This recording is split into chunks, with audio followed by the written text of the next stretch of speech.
Pablo, llamado a ser apóstol de Jesucristo por la voluntad de Dios, y el hermano Sóstenes, a la iglesia de Dios que está en Corinto, a los santificados en Cristo Jesús, llamados a ser santos con todos los que en cualquier lugar invocan el nombre de nuestro Señor Jesucristo, Señor de ellos y nuestro.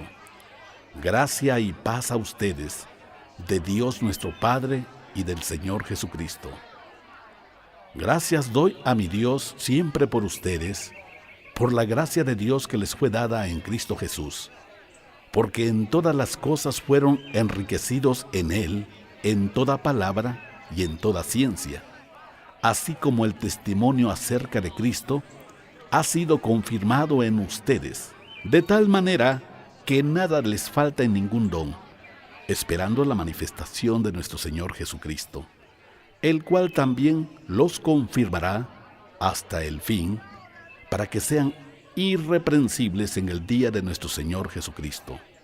Fiel es Dios, por el cual fueron llamados a la comunión con su Hijo Jesucristo, nuestro Señor.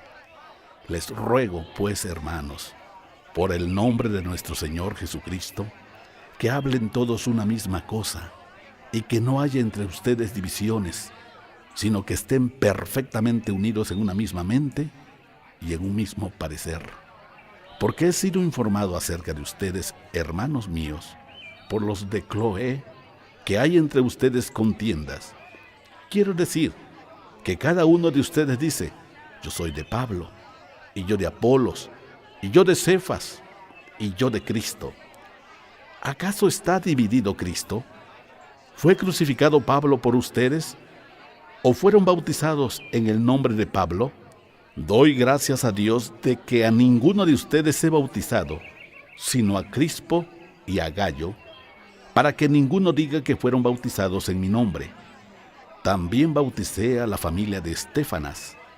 De los demás, no sé si he bautizado a algún otro, pues no me envió Cristo a bautizar, sino a predicar el Evangelio, no con sabiduría de palabras, para que no se haga vana la cruz de Cristo, porque la palabra de la cruz es locura a los que se pierden, pero a los que se salvan, esto es, a nosotros, es poder de Dios.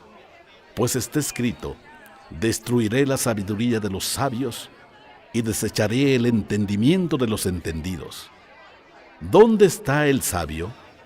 ¿Dónde está el escriba? ¿Dónde está el disputador de este siglo? ¿No ha enloquecido Dios la sabiduría del mundo?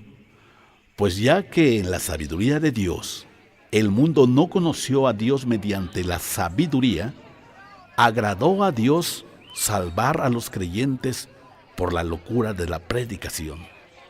Porque los judíos piden señales y los griegos buscan sabiduría, pero nosotros predicamos a Cristo crucificado, para los judíos ciertamente tropezadero, y para los gentiles locura, mas para los llamados, así judíos como griegos, Cristo, poder de Dios y sabiduría de Dios. Porque lo insensato de Dios es más sabio que los hombres, y lo débil de Dios es más fuerte que los hombres. Pues miren, hermanos, su vocación, que no son muchos sabios según la carne, ni muchos poderosos, ni muchos nobles, sino que lo necio del mundo escogió Dios para avergonzar a los sabios, y lo débil del mundo escogió Dios para avergonzar a lo fuerte. Y lo vil del mundo y lo menospreciado escogió Dios, y lo que no es, para deshacer lo que es, a fin de que nadie se jacte de su presencia. Mas por Él están ustedes en Cristo Jesús, el cual nos ha sido hecho por Dios sabiduría, justificación, santificación y redención, para que, como está escrito, el que se gloríe, gloríese en el Señor. Así que, hermanos, cuando fui a ustedes para anunciarles el testimonio de Dios, no fui con excelencia de palabras o de sabiduría, Pues me propuse no saber entre ustedes cosa alguna, sino a Jesucristo, y a este crucificado. Y estuve entre ustedes con debilidad y mucho temor y temblor. Y ni mi palabra ni mi predicación fue con palabras persuasivas de humana sabiduría, sino con demostración del Espíritu y de poder, para que su fe no esté fundada en la sabiduría de los hombres, sino en el poder de Dios.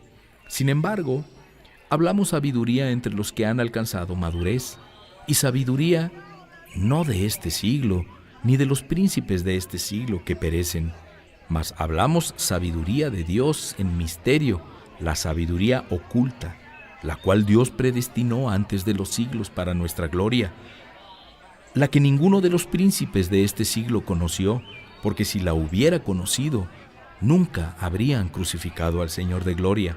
Antes bien, como está escrito, cosas que ojo no vio, ni oído oyó, ni han subido en corazón de hombre, son las que Dios ha preparado para los que le aman. Pero Dios nos las reveló a nosotros por el Espíritu, porque el Espíritu todo lo escudriña, aún lo profundo de Dios, porque ¿quién de los hombres sabe las cosas del hombre, sino el Espíritu del hombre que está en él? Así tampoco nadie conoció las cosas de Dios, sino el Espíritu de Dios. Y nosotros no hemos recibido el espíritu del mundo, sino el Espíritu que proviene de Dios, para que sepamos lo que Dios nos ha concedido, lo cual también hablamos, no con palabras enseñadas por sabiduría humana, sino con las que enseña el Espíritu, acomodando lo espiritual a lo espiritual. Pero el hombre natural no percibe las cosas que son del Espíritu de Dios, porque para él son locura, y no las puede entender porque se han de discernir espiritualmente. En cambio, el espiritual juzga todas las cosas, pero él no es juzgado de nadie. Porque, ¿quién conoció la mente del Señor? ¿Quién le instruirá? Mas nosotros tenemos la mente de Cristo. De manera que yo, hermanos, no pude hablarles como a espirituales, sino como a carnales, como a niños en Cristo. Les di a beber leche y no vianda, porque aún no eran capaces, ni son capaces todavía, porque aún son carnales. Pues habiendo entre ustedes celos, contiendas y disensiones, ¿no son carnales y andan como hombres? Porque diciendo el uno, yo ciertamente soy de Pablo, y el otro, yo soy de Apolos, ¿no son carnales? ¿Qué pues es Pablo? ¿Y qué es Apolos? Servidores por medio de los cuales han creído, y eso según lo que cada uno concedió al Señor. Yo planté, Apolos regó, pero el crecimiento lo ha dado Dios. Así que ni el que planta es algo, ni el que riega, sino Dios que da el crecimiento. Y el que planta y el que riega son una misma cosa, aunque cada uno recibirá su recompensa conforme a su labor. Porque nosotros somos colaboradores de Dios, y ustedes son labranza de Dios, edificio de Dios, conforme a la gracia de Dios que me ha sido dada. Yo, como perito arquitecto, puse el fundamento, y el otro edifica encima, pero cada uno mire cómo sobreedifica.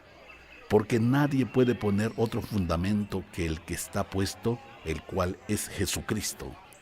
Y si sobre este fundamento alguno edificara oro, plata, piedras preciosas, madera, heno, hojarasca, la obra de cada uno se hará manifiesta, porque el día la declarará, pues por el fuego será revelada, y la obra de cada uno, cual sea, el fuego la probará. Si permaneciera la obra de alguno que sobreedificó, recibirá recompensa. Si la obra de alguno se quemara, él sufrirá pérdida, si bien él mismo será salvo, aunque así como por el fuego. ¿No saben que son templo de Dios y que el Espíritu de Dios mora en ustedes? Si alguno destruyera el templo de Dios, Dios lo destruirá a él. Porque el templo de Dios, el cual son ustedes, santo es. Nadie se engañe a sí mismo. Si alguno entre ustedes se cree sabio en este siglo, hágase ignorante para que llegue a ser sabio. Porque la sabiduría de este mundo es insensatez para con Dios, pues escrito está: Él prende a los sabios en la astucia de ellos. Y otra vez, el Señor conoce los pensamientos de los sabios que son vanos. Así que ninguno se gloríe en los hombres, porque todo es suyo. Sea Pablo, sea Apolos, sea Cefas, sea el mundo, sea la vida, sea la muerte, sea lo presente, sea lo porvenir, todo es suyo, y ustedes de Cristo, y Cristo de Dios. Así pues, téngannos los hombres por servidores de Cristo y administradores de los misterios de Dios. Ahora bien, se requiere de los administradores que cada uno sea hallado fiel. Yo en muy poco tengo el ser juzgado por ustedes o por tribunal humano, y ni aun yo me juzgo a mí mismo, porque aunque de nada tengo mala conciencia, no por eso soy justificado, pero el que me juzga es el Señor. Así que no juzguen nada antes de tiempo, hasta que venga el Señor, el cual aclarará también lo oculto de las tinieblas y manifestará las intenciones de los corazones, y entonces cada uno recibirá su alabanza de Dios. Por esto, hermanos, lo he presentado como ejemplo en mí y en Apolos por amor de ustedes, para que en nosotros aprendan a no pensar más de lo que está escrito, no sea que por causa de uno se envanezcan unos contra otros, porque ¿quién te distingue? ¿O qué tienes que no hayas recibido? Y si lo recibiste, ¿por qué te glorías como si no lo hubieras recibido? Ya están saciados, ya están ricos. Si nosotros reinan, y ojalá reinaran, para que nosotros reinásemos también juntamente con ustedes. Porque según pienso, Dios nos ha exhibido a nosotros, los apóstoles, como postreros, como a sentenciados a muerte, pues hemos llegado a ser espectáculo al mundo, a los ángeles y a los hombres. Nosotros somos insensatos por amor de Cristo, mas ustedes prudentes en Cristo. Nosotros débiles, mas ustedes fuertes. Ustedes honorables, mas nosotros despreciados. Hasta esta hora padecemos hambre, tenemos sed, estamos desnudos, somos abofeteados y no tenemos morada fija. Nos fatigamos trabajando con nuestras propias manos, nos maldicen y bendecimos, padecemos persecución y la soportamos, nos difaman y rogamos. Hemos venido a ser hasta ahora como la escoria del mundo, el desecho de todos. No escribo esto para avergonzarlos, sino para amonestarlos como a hijos míos amados, porque aunque tengan 10,000 años en Cristo, no tendrán muchos padres, pues en Cristo Jesús yo los engendré por medio del Evangelio. Por tanto, les ruego que me imiten. Por esto mismo les he enviado a Timoteo, que es hijo mío amado y fiel en el Señor, el cual les recordará mi proceder en Cristo, de la manera que enseño en todas partes y en todas las iglesias. Mas algunos están envanecidos como si yo nunca hubiera de ir a ustedes, pero iré pronto a ustedes, si el Señor quiere, y conoceré no las palabras, sino el poder de los que andan envanecidos. Porque el reino de Dios no consiste en palabras, sino en poder. ¿Qué quieren? ¿Iré a ustedes con vara o con amor y espíritu de mansedumbre?